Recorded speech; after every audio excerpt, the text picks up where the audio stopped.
यानी व्याकरण की परिभाषा।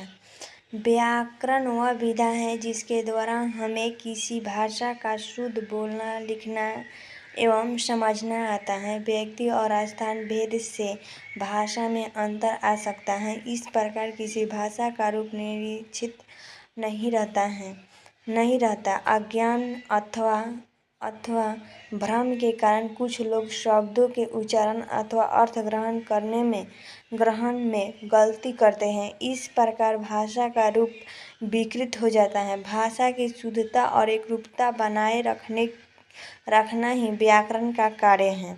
दूसरे शब्दों में हम यह भी कह सकते हैं कि व्याकरण वो शास्त्र को कहते हैं जिसमें किसी भाषा के शुद्ध रूप का ज्ञान कराने वाले नियम बताए गए हो। कुछ उदाहरण है। सीता पेड़ पर चढ़ता है, हम सभी जाएगा। पहले वाक्य में यह अशुद्धि है कि सीता स्त्रीलिंग के साथ क्रिया का रूप चढ़ती होना चाहिए। वाक्य बनेगा तो सीता पेड़ पर चढ़ती हैं। तो वाक्य संख्या 2 में कर्ता बहुवचन है। अंत वाक्य बनेगा हम सभी जाएंगे तो हम सभी जाएगा। ये अशुद्धियाँ क्रिया संबंधित हैं। व्याकरण की अंग। व्याकरण भाषा के 4 मुख्य अंग हैं: वर्ण, शब्द, पद और वाक्य। इसलिए व्याकरण के मुख्यतः 4 विभाग हैं: वर्ण विचार, शब्द विचार, पद विचार, वाक्य विचार। वर्ण विचार या अक्षर भाषा की उस छोटी ध्वनि इकाई को वर्ण कहते हैं जिसके टुकड़े नहीं किए सकते हैं, जैसे अ, ब, म, क, ल और प आदि हैं। इनमें वर्णमाला वर्णों के भेद, उनके उच्चारण, प्रयोग तथा संधि पर विचार किया जाता है। शब्द विचार वर्णों के उस मेल को शब्द कहते हैं जिसका कुछ अर्थ होता है। वर्णों के उस मेल को शब्द कहते हैं जिसका कुछ अर्थ होता है, जैसे कमल, राकेश, भोजन, पानी, कानपुर आदि है। इनमें शब्द रचना, उनके भेद, शब्द संपदा तथा उनके प्रयोग आदि पर किया जाता है। इसे ही शब्द विचार कहते हैं। पद विचार इनमें पद भेद, पद रूपांतरण तथा उनके प्रयोग आदि पर विचार किया जाता है। उसे कहते हैं। वाक्य विचार अनेक शब्दों को मिलाकर वाक्य बनता है। ये शब्द मिलकर किसी अर्थ का ज्ञान कराते हैं। अनेक शब्द मिलकर किसी वाक्य मिलाकर एक वाक्य बनता है।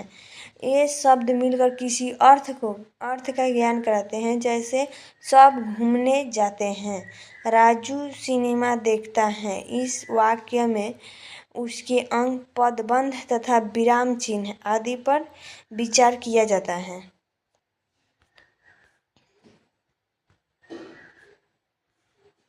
भाषा के 4 मुख्य अंग हैं, याद कर लीजिएगा लोग।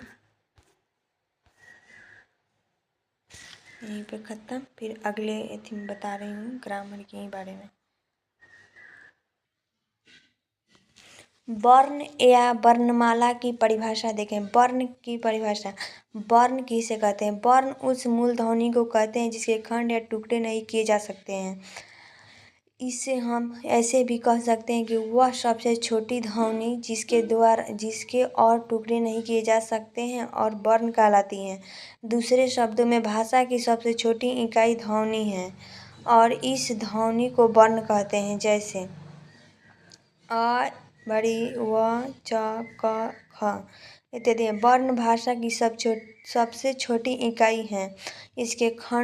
इसके और खंड नहीं किए जा सकते हैं। वर्ण भाषा की सबसे छोटी इकाई है, इसे और खंड नहीं किए जा सकता है। वर्णमाला किसे कहते हैं? वर्णों के समूह को वर्णमाला कहते हैं। इसे हम ऐसे भी कह सकते हैं कि किसी भाषा के समस्त वर्णों के समूह को वर्णमाला कहते हैं। प्रत्येक भाषा की अपनी वर्णमाला होती है। हिंदी अ, आ, क, ख, ग। अंग्रेजी में ABCD होता है। हम आगे बताएंगे वर्ण के भेद। हिंदी भाषा में वर्ण दो प्रकार के होते हैं, स्वर एवं व्यंजन। स्वर और व्यंजन होता है। स्वर किसे कहते हैं? वे वर्ण जिनके उच्चारण में किसी अन्य वर्ण की सहायता की आवश्यकता नहीं होती है, स्वर कहलाता है। दूसरे शब्द में जिन वर्णों के उच्चारण में फेफड़ों की वायु बिना रुके अबाध गति से मुख से निकले जाए उन्हें स्वर कहते हैं। इसके उच्चारण में कंठ तालु का उपयोग होता है, जीभ ओठ का नहीं। स्वर व्यंजन के उच्चारण में किस चीज का उपयोग होता है? कंठ और तालु का उपयोग होता है, जीभ और ओठ का नहीं। हिंदी वर्णमाला में 16 स्वर हैं। जैसे देखिए यहाँ पे लिखा हुआ है। स्वर के दो भेद होते हैं। वर्ण के दो भेद, स्वर एवं व्यंजन। फिर स्वर का दो भेद होते हैं, मूल स्वर और संयुक्त स्वर। मूल स्वर और संयुक्त स्वर। मूल स्वर के 3 भेद होते हैं, ह्रस्व स्वर, दीर्घ स्वर और प्लुत स्वर। ह्रस्व स्वर जिन स्वरों के उच्चारण में कम समय लगता है उसे ह्रस्व स्वर कहते हैं। ह्रस्व स्वर 4 होते हैं, अ, आ, उ, री की मात्रा के रूप में लगाई जाती हैं तथा उच्चारण री की तरह होता है। दीर्घ स्वर वे स्वर जिनके उच्चारण में ह्रस्व स्वर से दुगुना समय लगता हो उसे दीर्घ स्वर कहते हैं। सरल शब्द में स्वर उच्चारण में अधिक समय लगता है उन्हें दीर्घ स्वर कहते हैं। दीर्घ स्वर 7 होते हैं। देखिए यहाँ पे लिखा हुआ है, आ, बड़ी, उ, ए, ऐ, ओ, औ। दीर्घ स्वर 2 शब्दों के योग से बनते हैं। जैसे आ बराबर अ प्लस अ, बड़ी छोटी प्लस छोटी, उ बड़ा उ, छोटा उ प्लस छोटा उ, ऐसे बनता है। प्लुत्य स्वर वे स्वर जिनके उच्चारण में दीर्घ स्वर से भी अधिक समय यानी 3 मात्राओं का समय लगता है उसे प्लुत्य स्वर कहलाते हैं। सरल शब्दों में जिन स्वर के उच्चारण में 3 गुना समय लगे उसे प्लुत्य स्वर कहते हैं। इसका चिन्ह है, इसका प्रयोग अक्सर पुकारते समय किया जाता है, जैसे सुनो। हिंदी में साधारणतः प्लुत्य का प्रयोग नहीं होता है। वैदिक भाषा में प्लुत्य स्वर का प्रयोग अधिक हुआ, इसे त्रिमात्रिक स्वर भी कहते हैं। प्लुत्य स्वर को त्रिमात्रिक स्वर भी कहते हैं। तो यहाँ पे कंफर्म कीजिए कि वर्ण कितने प्रकार के होते हैं? 2 प्रकार के, स्वर एवं व्यंजन। फिर स्वर कितने प्रकार के होते हैं? 2 प्रकार के, मूल स्वर और संयुक्त स्वर। फिर स्वर की मुक्त स्वर और संयुक्त स्वर। फिर मूल स्वर के 3 भेद होते हैं, ह्रस्व स्वर, दीर्घ स्वर और प्लुत्य स्वर। देखिए यहाँ पर।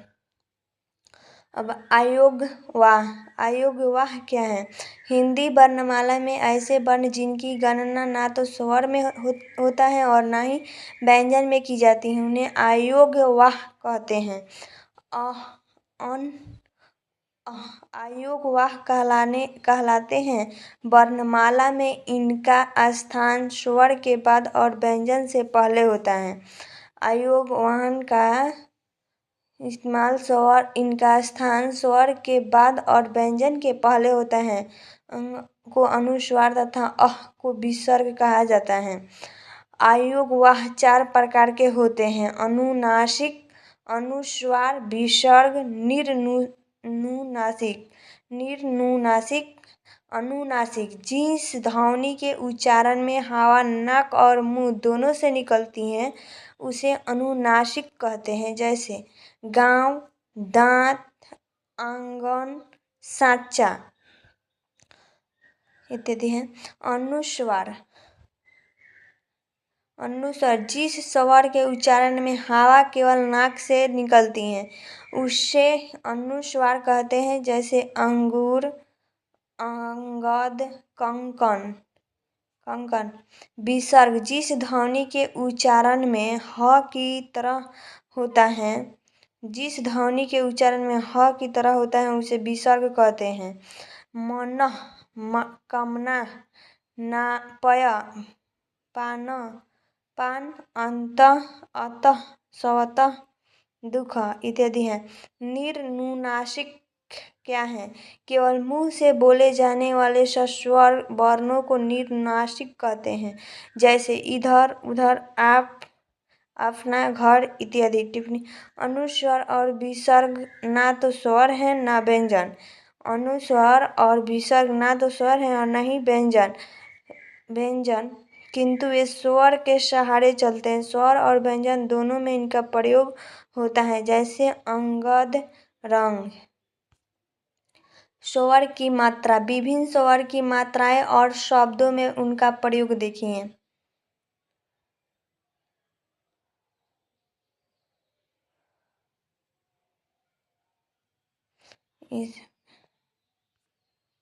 व्यंजन: वर्ण दो प्रकार का था, स्वर व्यंजन और व्यंजन। स्वर और व्यंजन वर्ण दो प्रकार, वर्ण का दो भेद होता था, स्वर और व्यंजन। तो यहाँ पर देखिए व्यंजन: जिन वर्णों को बोलने के लिए स्वर की सहायता लेनी पड़ती है उसे व्यंजन कहते हैं। दूसरे शब्दों में व्यंजन उन वर्ण को कहते हैं जिनके उच्चारण में स्वर वर्णों की सहायता ली जाती है। दूसरे शब्दों में व्यंजन उन वर्णों को कहते हैं जिनके उच्चारण में स्वर वर्णों की सहायता ली जाती है, जैसे क, ख, ग, च, छ, त, थ, द, भ, म इत्यादि हैं। क से विसर्ग तक सभी वर्ण व्यंजन हैं। प्रत्येक व्यंजन के उच्चारण में अ की ध्वनि छिपी रहती है। अ के बिना व्यंजन का उच्चारण संभव नहीं है, जैसे ख प्लस अ ख, प प्लस अ प। व्यंजन वह ध्वनि है जिसके उच्चारण में भीतर से आती हुई वायु मुख्य में कहीं न कहीं किसी न किसी रूप में बाधित होती है। स्वर वर्ण स्वतंत्र और व्यंजन वर्ण स्वर पर आश्रित हैं। क से ह तक हिंदी वर्णमाला में कुल 33 व्यंजन हैं। व्यंजन के प्रकार: व्यंजन 3 प्रकार के होते हैं: स्पर्श व्यंजन, अंतस्थ व्यंजन, ऊष्म या संघर्षीय व्यंजन। स्पर्श व्यंजन: स्पर्श का अर्थ होता है छूना। जिन व्यंजनों का उच्चारण करते समय जीभ या मुंह के किसी भाग जैसे कंठ, तालु, मूर्धा, दांत अथवा ओठ का स्पर्श करती हैं उन्हें स्पर्श व्यंजन कहते हैं। सरल शब्दों में, जिन व्यंजनों का उच्चारण करते समय वायु की टकराहट कंठ, तालु, मूर्धा और दंत ओष्ठ को छूती हुई निकले, वे स्पर्श व्यंजन कहलाते हैं। दूसरे शब्द में ये कंठ, तालु, मूर्धा, दंत और ओष्ठ स्थानों के स्पर्श से बोले जाते हैं। इसी से इन्हें स्पर्श व्यंजन कहते हैं। इन्हें हम वर्गीय व्यंजन भी कहते हैं। स्पर्श व्यंजन को ही वर्गीय व्यंजन भी कहते हैं, क्योंकि ये उच्चारण स्थान की अलग अलग एकता के लिए हुए वर्गों में विभक्त हैं। ये 25 व्यंजन होते हैं: क वर्ग, च वर्ग, ट वर्ग,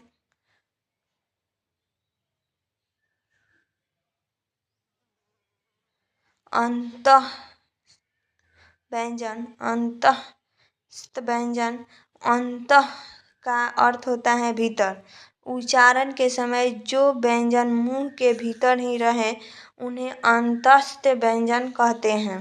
अंतस्थ व्यंजन कहते हैं। सरल शब्द में, जिन वर्णों का उच्चारण वर्णमाला के बीच अर्थात स्वर और व्यंजन के बीच होता हो वे अंतस्थ व्यंजन कहलाते हैं। अंत मध्य बीच उच्चारण स्वर तथा व्यंजन के मध्य का होता है। उच्चारण के समय जीहा मुख्य के किसी भाग को स्पर्श नहीं करती हैं। ये व्यंजन 4 होते हैं: य, र, ल, व। इसका उच्चारण जीभ, तालु, दांत और ओठों के परस्पर सटाने से होता है, किंतु कहीं भी पुण्य स्पर्श नहीं होता है। अतः ये चारों अंतस्थ व्यंजन अर्ध स्वर कहलाते हैं। ऊष्मा या संघर्षीय व्यंजन। ऊष्मा का अर्थ ऊष्म या संघर्षीय व्यंजन। ऊष्म का अर्थ होता है गर्म। जिन वर्णों के उच्चारण के समय हवा मुंह से विभिन्न भागों के टकराए और सांस में गर्मी पैदा कर देता है, उसे ऊष्म व्यंजन कहते हैं। दूसरे शब्दों में, जिन व्यंजनों का उच्चारण करते समय वायु किसी स्थान विशेष पर घर्षण करती हुई या रगड़ती हुई बाहर निकलती है जिससे गर्मी पैदा हो, उसे ऊष्म व्यंजन कहते हैं। ऊष्म गर्म। इन व्यंजनों के उच्चारण के समय वायु मुख्य से रगड़ा खासकर ऊष्मा पैदा करती है, यानी उच्चारण के समय मुख्य से गर्म हवा निकलती है। ऊष्म व्यंजनों का उच्चारण एक प्रकार की रगड़ या घर्षण से उत्पन्न ऊष्म वायु से होता है। ये भी 4 व्यंजन हैं। उच्चारण के स्थान के आधार पर व्यंजन का वर्गीकरण। व्यंजनों का उच्चारण करते समय हवा मुख्य के अलग अलग भागों से टकराती है। उच्चारण के अंगों के आधार पर व्यंजन का वर्गीकरण इस प्रकार है: कंठ्य, तालव्य, मूर्धन्य, दंत्य, वत्स्य, ओष्ठ्य और दंतोष्ठ्य स्वर यंत्र से हैं। श्वास प्राण वायु की मात्रा के आधार पर वर्णभेद। प्राण का अर्थ है वायु। व्यंजनों का उच्चारण करते समय बाहर आने वाली सांस या वायु की मात्रा के आधार पर व्यंजन के 2 भेद होते हैं: अल्प प्राण और महाप्राण। अल्प प्राण व्यंजन जिन वर्णों के उच्चारण में वायु की सामान्य मात्रा रहती है और हकार जैसी ध्वनि बहुत ही कम होती हैं, वे अल्प प्राण कहलाते हैं। सरल शब्द में, जिन व्यंजनों के उच्चारण से मुख्य से कम हवा निकलती है, वे अल्प प्राण कहलाते हैं। प्रत्येक वर्ग का पहला, तीसरा और 5वां वर्ण अल्प प्राण व्यंजन हैं। महाप्राण जिन व्यंजनों के उच्चारण में श्वास वायु अल्प प्राण की तुलना में कुछ अधिक निकलती हैं और ह जैसी ध्वनि होती है, उन्हें महाप्राण कहते हैं। सरल शब्द में, जिन व्यंजनों के उच्चारण में अधिक वायु मुख्य से निकलती है, वे महाप्राण कहलाते हैं। प्रत्येक वर्ग का दूसरा और चौथा वर्ण तथा समस्त ऊष्म वर्ण महाप्राण हैं। संक्षेप में, अल्प प्राण वर्णों की अपेक्षा महाप्राण में प्राणवायु का उपयोग अधिक श्रम पूर्वक करना पड़ता है।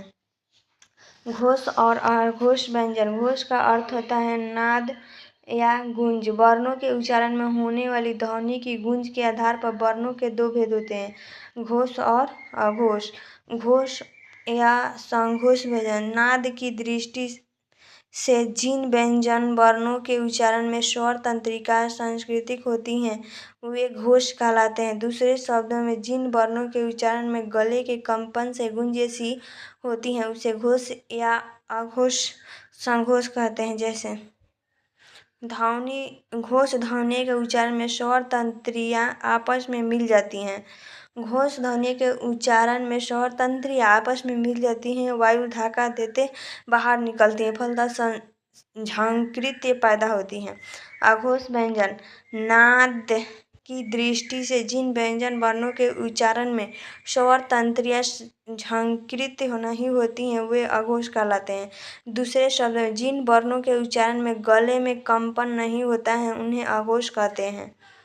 अघोष वर्ण के उच्चारण में स्वर तंत्रिका परस्पर नहीं मिलती है, फलतः वायु आसानी से निकलती है।